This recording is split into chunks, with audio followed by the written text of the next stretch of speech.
thank you, comrades, brothers and sisters, for having me to speak. But just before I speak about the Farlam Commission report and its findings, just let me just say a little bit about what you've seen and the consequences of this. The man in the orange hoop jumper, the big fellow that you saw, heave himself up. He died. But it was broadcast live. And his wife, 1,000 kilometres away in Eastern Cape, saw him die. Sure. Mr. Socanelli, who was shot in the head from a distance of 74.4 metres. They knocked on his mother's door and said, "Your son is dead." She died there and then of a heart attack. Sure. Both of them were buried in the same grave on the same day. 18-year-old Mrs. Manisa was 9 months pregnant to full term when they knocked on her door. She miscarried and her baby died. Today she's 20 years old. She's 1,000 kilometres away from her home and her friends and her families. And she works 3 kilometres down in a Lonmin shaft, carrying 25 kilo bags of cement in order that she can now feed the family that her husband was feeding when he was shot dead. These are the real consequences of Marikana. They're shocking. And the more you see this, the more distressed you become. You don't become immune from this when you see it. I've now seen it, I don't know, 20 or 30 times. And as the chair said, it's worse every time you see it. It is truly shocking. But they're the consequences. So now let me try and deal with the Farlam report, which is deeply, deeply disappointing. And I'm going to explain to you why it is disappointing. First of all, I have always been of the view that there has been collusion between the state, Lonmin and the NUM. All of them had their own separate reasons for wanting to put an end to this strike. In the case of Lonmin, I make no bones about it. It was killing for profit. They hoped that the police would move in, shut down the strike in a few days, and then they could get back to ordinary business. For the government, they wanted to instill investor confidence, but more specifically, prevent any contagion. High wages would then go from the Latin field to the mining, to the gold mining, then to the coal mining, and then perhaps into the motor car industry, then perhaps the agricultural industry. And the fact of the matter is, that is precisely what happened, even though they did kill them at the end of the day. And the NUM were losing members hand over fist to the new union on the block, AMCU. So all three of them, it has always been my opinion, had the same interest in coming together to break this strike. And that's what I hope at the end of the day, that Farlam might go somewhere towards finding, perhaps not in my language, but perhaps in his language. I say that because the evidence in the report is not bad. I mean, I'm not going to say that the evidence in the report is complete rubbish. On the contrary, a lot of what I'm going to say to you tonight is based on the evidence in that report. The problem is that Farlam has looked at the evidence and he's drawn conclusions that frankly are perverse, that no reasonable person could have drawn as a conclusion. Farlam, just to put it bluntly, is essentially anti-striker, anti-worker, anti-shop steward. He simply doesn't like it.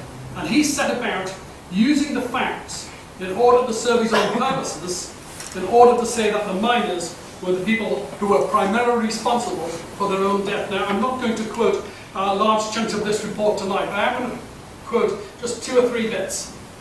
So what you need to know about the Farlam report is this.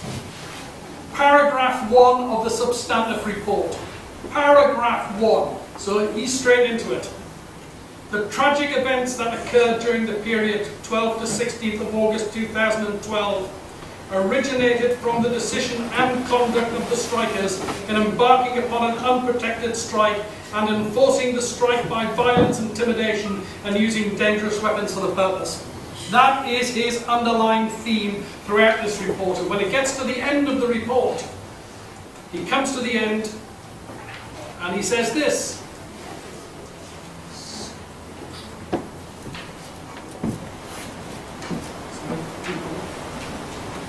This report would not be complete without a condemnation in the strongest terms of the violent manner in which the strike was sought to be enforced and brutality of the attacks upon those persons who suffered prior to the 16th of August.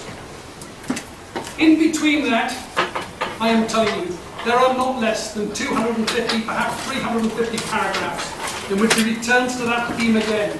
It is the miners themselves who brought it upon themselves. And so when it comes to the crucial issue is that scene 1 that you've just seen there, who is to blame for it? Who is to blame? And what you get here, and this is probably like the last thing I think, the exact last thing, on the final.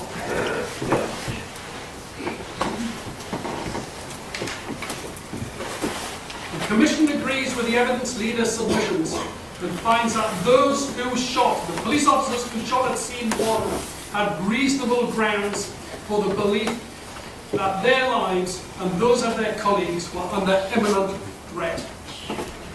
In all the circumstances, it would not be reasonable to criticise the police and the TRT. So there we go, he establishes in paragraph 1, he reiterates at the very end, that what he really wants to do is to get that paragraph in, that the police are not to blame for what happened. The miners brought it upon themselves, so those people who died brought it upon themselves, their colleagues who were shot and subsequently arrested were also responsible in that they brought it upon themselves. See, what Farlam doesn't do, from his comfort zone as being a judge for the last 50 years, he's 75 years, or being a lawyer for the last 50 years, he is incapable of looking at what happened through the eyes of the miners. So let me tell you, when it comes to violence, what he refuses to recognise. The evidence, and it is his evidence, and I return to the fact that it's his evidence time and time again.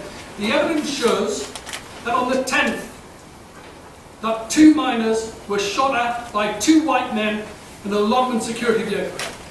Does he take that into account? Not at all. The evidence on the 11th shows that members of the National Union of Mine Workers shot 2 strikers in the back. Does he take that into account? Not at all. The evidence shows, his evidence shows, that on the 13th, that there was an unprovoked attack by police officers. This is what he says, not what I'm saying, I agree with him. It's what he says, unprovoked attack by police officers in launching tear gas and stun grenades on about 150 picketing miners. That results in complete chaos and 3 miners subsequently die. That's violence. Does he take that into account? Not at all. He doesn't look through the eyes of a miner and say, my God, what are those miners thinking about now? What he does do is where there is violence, and I've got to accept, I'm a lawyer, I've got to accept that there was violence by some strikers against some of the workers who decided to go to work, and 2 guards were killed. My experience and understanding of these situations, and I tell you that I've got a fair amount of experience in the UK where sometimes the strikes are violent, is that it's always a minority. People who are completely desperate. I don't condone it, but I understand how desperate they are. But when you've got a workforce like London, where 27,000 people are not going to work and they're direct employees, the further 10,000 who are contractors, all right, there may be 20 people, there may be 30 people who have used violence. As I say, I don't condone killing or butchering anyone like that. But what Farlam does time and time again is to import what has happened there for all 27 or 30,000 workers who work in the Lonmin mine. So 20 people use violence, 37,000 people get tarred with the same brush, and that's what he does. He uses that time and time again, and we know trade unions, we know socialists, that this simply does not happen, that 99% of workers who go on strike, in fact, are very, very peaceful. All of the time. The issue of self-defense is ignored by Farlam. He has to ignore it because he wants to get this in about how violent they are. But look at it through the eyes of a miner, which he is incapable of doing. And I ask you to look at this. What does he think a miner is going to do on that copy if they hear, well, 2 of our people are being shot by security guards, or by white people anyway, in a Lonmin security piece? Okay, that's pretty bad. Then you add to that the 2 people who are shot in the back by no officials. Then you add to that the 3 people who die as a result of the unprovoked attack from the police. And you're sitting there. If you're a miner, you're going to be saying, my God, if I don't defend myself, either Lonmin or the police are coming for me. Because to all of those, that section of violence that is used against the miners, you have to add the following. The build-up of police officers. 4 days before, 209 police officers on site. The following day, which is the 14th, 532 police officers on site. The 15th, 689 police officers on site. And on the 16th, the day of the killing, 718 police officers on site. What does he think miners are thinking about? They can watch these police officers with machine gun rifles. They're not stupid. Everyone knows that machine guns discharge at the rate of somewhere around about 40 or 50 rounds per second. They can see that. They can watch the 60 or 70 armoured trucks rolling into Marikana and rolling around the place. They can watch the Scorpion truck. The Scorpion truck really is quite fantastic. It's a sort of thing that is possibly used in Afghanistan. Well, somebody's sum up. No. We're asking for just a breather so that we can make I see. quick Yeah. Okay. So let me just finish this one point and then I'll... So the build-up of the heavy equipment, of the arms of the police force and the violence that has been meted out to the strikers, I tell you, if I was a striker there, I would get a hold of my panga or my spear because I would be frightened that they were going to come for me.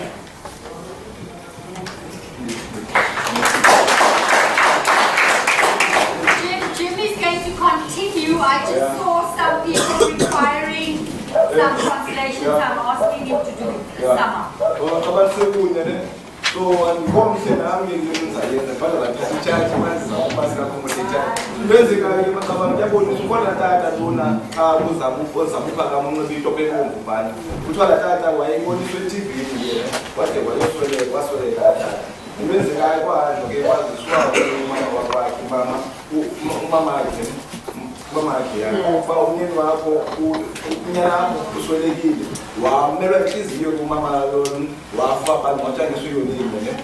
All the old cities, who Mama was working, everything the bad in blood was what you do. I was so there, but what cut of working, the Mama, who came out to get to us, we were from Ghana and the other. And then you go. Jesus, you come and touch the water, digitize it, come back as the people. And Maluane, before we strike, we must say, but what will our sayings about me? But we don't say to that alone before. But man say about our sayings that appeal, but they see a people's offices that are known, but to do I am all of Amakosa, a union. How going to money when I go to church? But people of man say, our sayings is my child on the arm. But in Bahama, my police, but you do not calculate up to once I can have a say when I'm a police. And then you go, yeah, you go. Okay, Jemba you move this Sunday before you 16. Okay, to Jemba woman of Solegaban. Now, my police, I have one, I want to deploy my police among these in Japan. Up over take a few of my police, I 700 and in Zama Joshua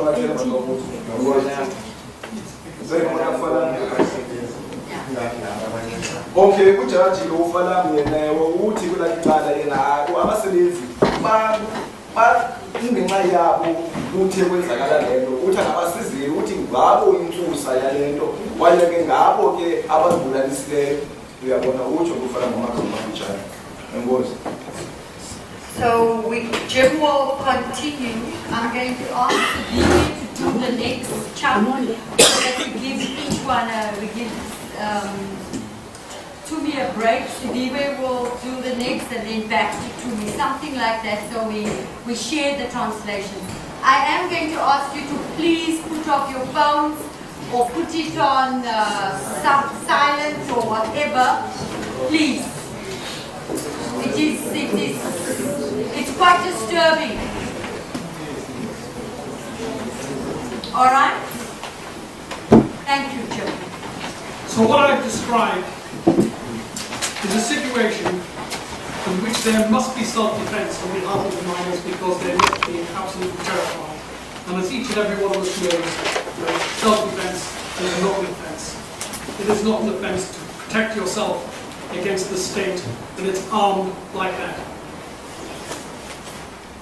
Farlam again fails to draw the conclusion from his own evidence that the main aim of the strikers was to negotiate. It's there, it's in volumes, each and every day, not once per day, that miners can be seen on police videos, they can be seen on SABC, they can be seen all of the time from the evidence given by police officers to say, our quarrel is not with the police. We want to talk to management. And that is every day. But Farlam doesn't see that. I mean, he's got it in, he's got a bit here, he's got a bit there. But when you put it together and say, what was the overall strategy of the miners, that strategy was to have peaceful negotiations. He can't recognise that, because if he does recognise that, he's back with his problem about who killed who at scene one and why. And he needs to vilify the miners throughout. But he's not all bad Farlam in this respect. That having painted the picture, the overarching framework in which the miners are to blame, he then says, well, the miners are to blame, but you have to stop this problem. So he's got his framework, that's good. So then he goes on to deal with the police, because what Farlam doesn't want is bad policing. What he wants is disciplined workers and relatively good policing. So he does do quite a good job in exposing the police for what they did. But he falls short of the main conclusion. In other words, he says, what happened at Marikana and what the police did was a result of the cock-up theory.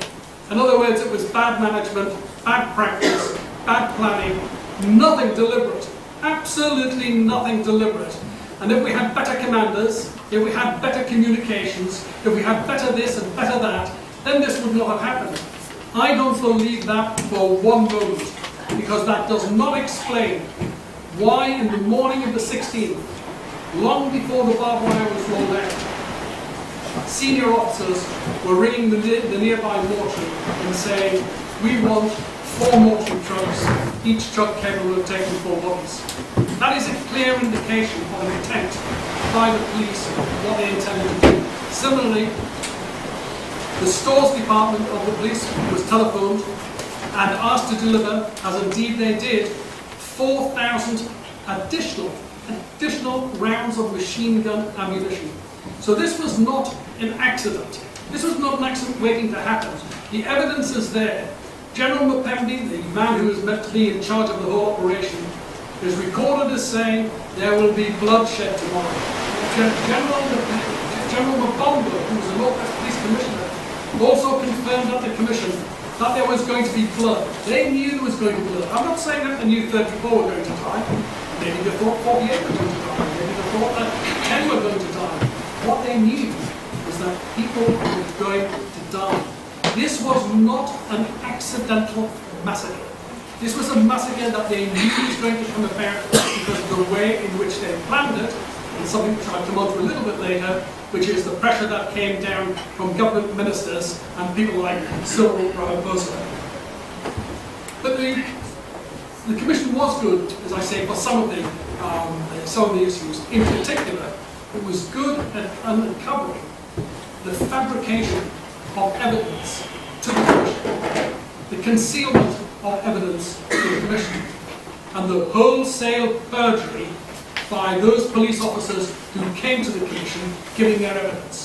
He was good on that, and I can tell you that 1 year into the Commission, 1,000 gigabytes of information on the police hard drives computers was discovered, and this was a complete revelation to us. That was very, very important. There is still one item, many others, there is a significant item that is missing, and that is a recording of a meeting that took place between every senior police officer in South Africa, every provincial commissioner, plus the national commissioner, plus some representatives of the government at the lower levels, on the evening of the killings, which decided that this operation would go ahead. It's mysteriously vanished. And that is the extent to which they would fabricate the evidence. I mean, I could spend all of the time I've been allocated tonight simply going through the time. Thank you. Just before Sediwe, the neighbors are angry. CA 901874 and CA 490280. Can you move your cars? Shall I repeat?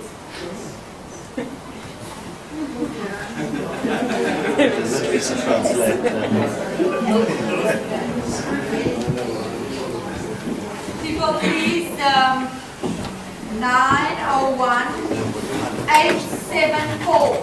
What color the car is? Is that your car? The one who's heading to now? And the other one is 490280. I can open the gate for them to walk inside. Alright. Sediwe is going to make a sum, yes? It's a what? Gold? And Gold day you. silver. Silver. Okay, he's going to move his car.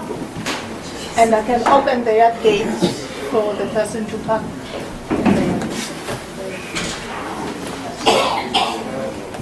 Okay, Sediwe is ready. Okay, my comrade, who made me promote you. You know, the commission of even ambassadors, there's to sell. I wasn't between I look at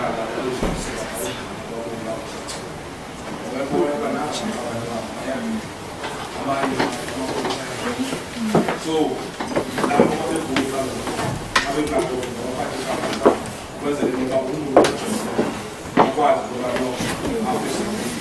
what I know is what I know is that India, my police, we are the organization. We have to know what I want to put together. We are I can police, how I can buy the programmer and in the job, which you follow the Tela, and I got the guy who is saying, after one more condition.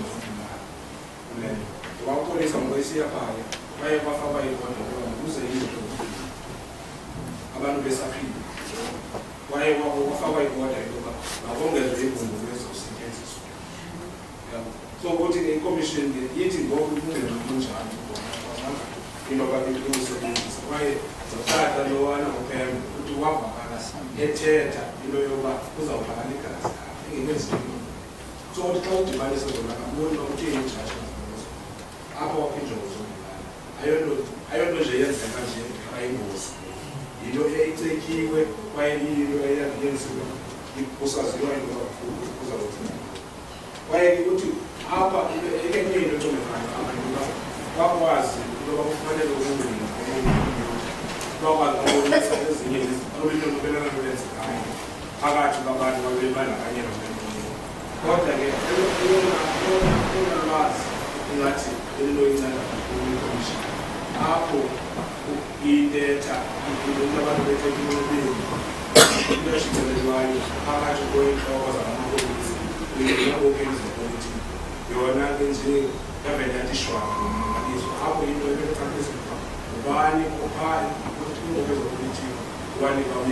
was the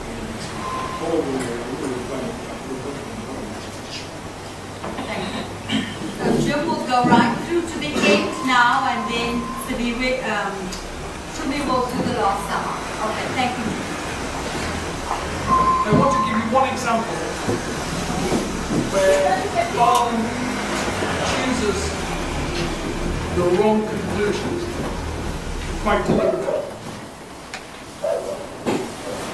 On the 2nd of or two before those machine guns are fired, there is heard on the police radio a command given by Brigadier Katz.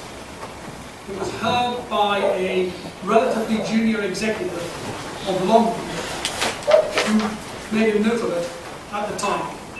So he's listening to the police radio and he gives evidence which says, I heard the words engage, engage, engage, immediately followed by machine gun fire. So that's his evidence. Farlam then gets 2 or 3 police officers above the rank of captain, in other words, people who are becoming really quite senior, and said, engage, engage, engage. What did that mean to you? And they said, oh, that was really for a water cannon to be used. I mean, can you imagine anything so utterly absurd? Because actually the water cannon had been used some 20 or 30 seconds earlier. So Farlam had a choice there. He could have looked at the evidence and said, the machine gun firing started immediately after that instruction, and that's really what he should have done. But he chose to err, because if he had decided that it was a command to fire, then of course he's in deep, deep trouble, because the only conclusion is that it is murder.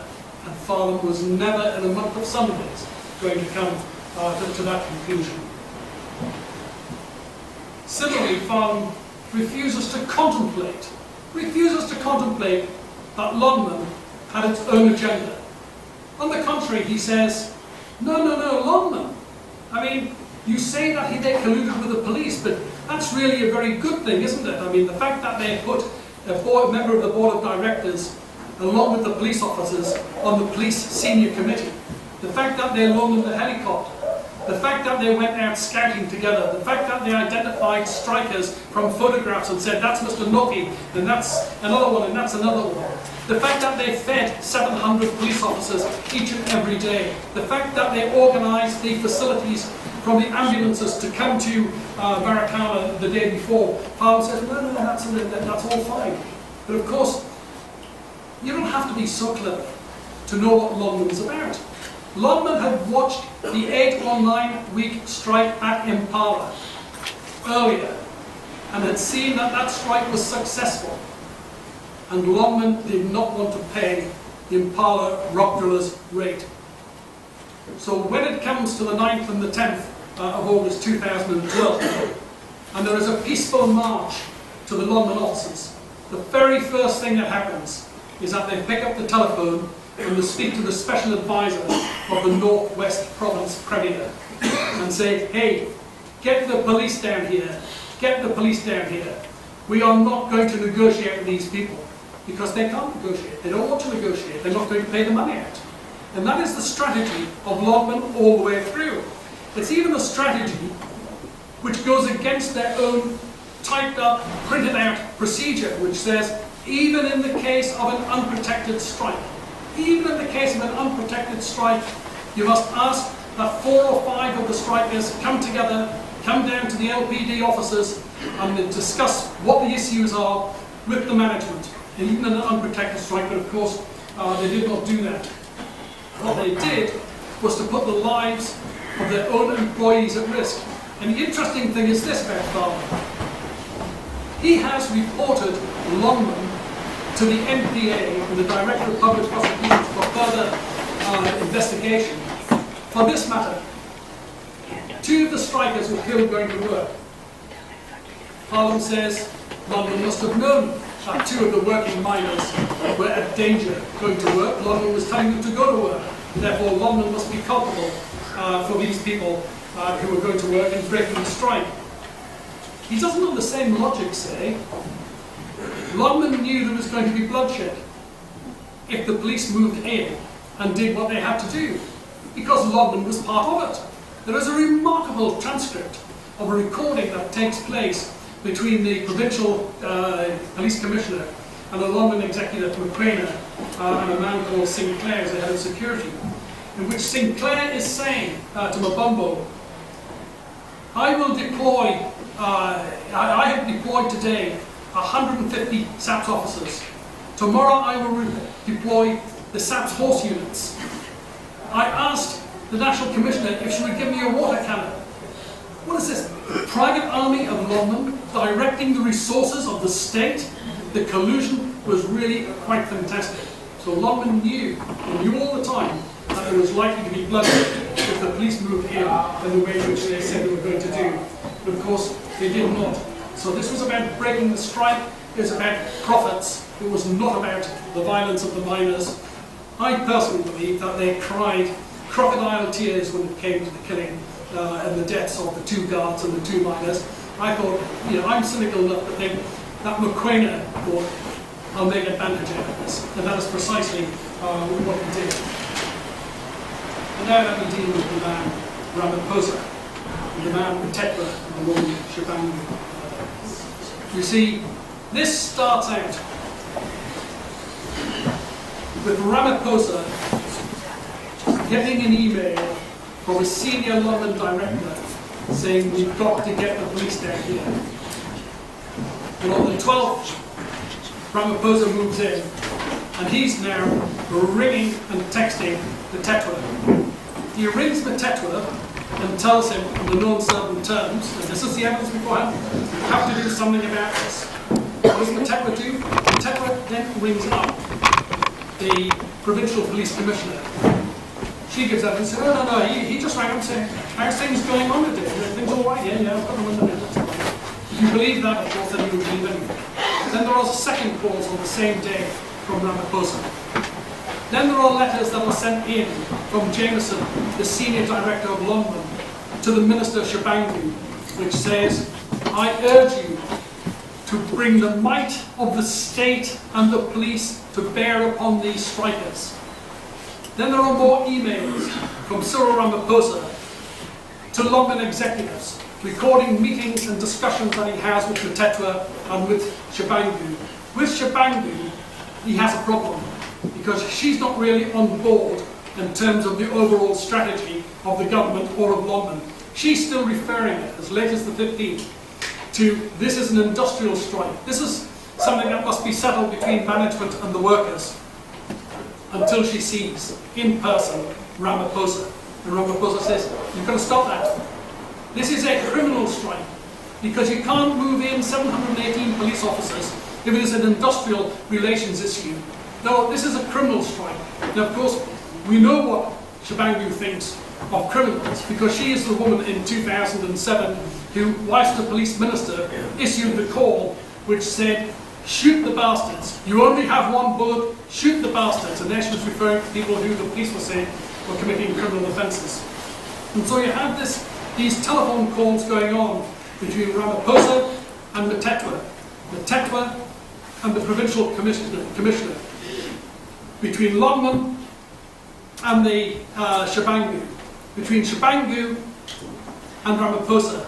And sneaking in on all of this at a very early stage is the man from the National Union of Mineworkers, Zakwana, who was also ringing up and sticking his oar in. And at the end of the day, you don't have to be too clever to know. You don't have to be too clever to know what is happening. And the answer is, they're saying, stop this strike, break this strike. So when it comes down to the National Police Commissioner and the Provincial Police Commissioner, this is precisely what happens. And the evidence before the Commission from SABC and some of the other news channels is that they interviewed Mabombo, and she says, today this strike stops. And when she's asked in the Commission why she says the strike stops, what has the strike got to do with police officers? They're there to police public order. She said, slip of the tongue. Slip of the tongue. That was her explanation to the Commission. But of course it wasn't a slip of the tongue. That is precisely what she was doing, and that's precisely why she was there. And the political considerations and the pressure that comes from Ramaphosa can be seen in that transcript of the recording of the discussion that I mentioned a little bit earlier between Mabombo on the one hand and between the Lonmin director on the other hand. And the discussion is, Cyril is bringing pressure to bear that we have to resolve this. We can't have Malema down here because if he solves the strike, we'll take all the credit, and that will be bad for the government. We have to stop this strike now. And there's a lot of information, there's a lot of discussion that takes place in that particular vein. So you can see very clearly that here we have the political pressure, here we have the operation that arises from the political pressure. Farlam does nothing about it. He analyses extremely well the political pressure, by the way. It's not that he ignores it. He analyses it very good. And that's on sort of page 167. Then he doesn't move across to page 168 and say, well, how did that political pressure come about? Not at all. Page 400, he has a few pages on Surah Ramaphosa. Then a little bit later on, he has a few pages on Mtetwa. Then he has a little bit on Shabangu. He's not going to have any joined-up writing at all. And that really is outrageous, because within his own facts, within his own evidence, there is clear evidence for an overwhelming inference, that's the word that we lawyers use, overwhelming inference, that it was political pressure that compelled the police officers to act in the way in which they did. And so that, in my view, is really how this report has come about. And there's lots more in the report. I can't go on, I've got to wind up. But what I want to say is this: if I'd been a commissioner on the facts that were found in that commission by Farlam, the facts that are there in his own case, what would I have said? Finding number one, that all of the miners of Marikana and the shot miners of Marikana and the injured miners of Marikana, so far as those that were killed, that they were murdered. Those who were not killed, there was an attempt to murder. I would have found that the salaries of the rock drillers and the miners were insufficient to live on. That the miners were justified in striking because the management refused to negotiate. That the miners were unjustifiably attacked by the National Union of Mine Workers on the 11th, unjustifiably attacked by the police on the 13th. That the miners were justified in acting in self-defense to defend themselves. That Lonmin's strategy was to break the strike, and this was a strike to preserve their profits. That Ramaphosa, Mtetwa and Shabangu ought to be prosecuted for murder.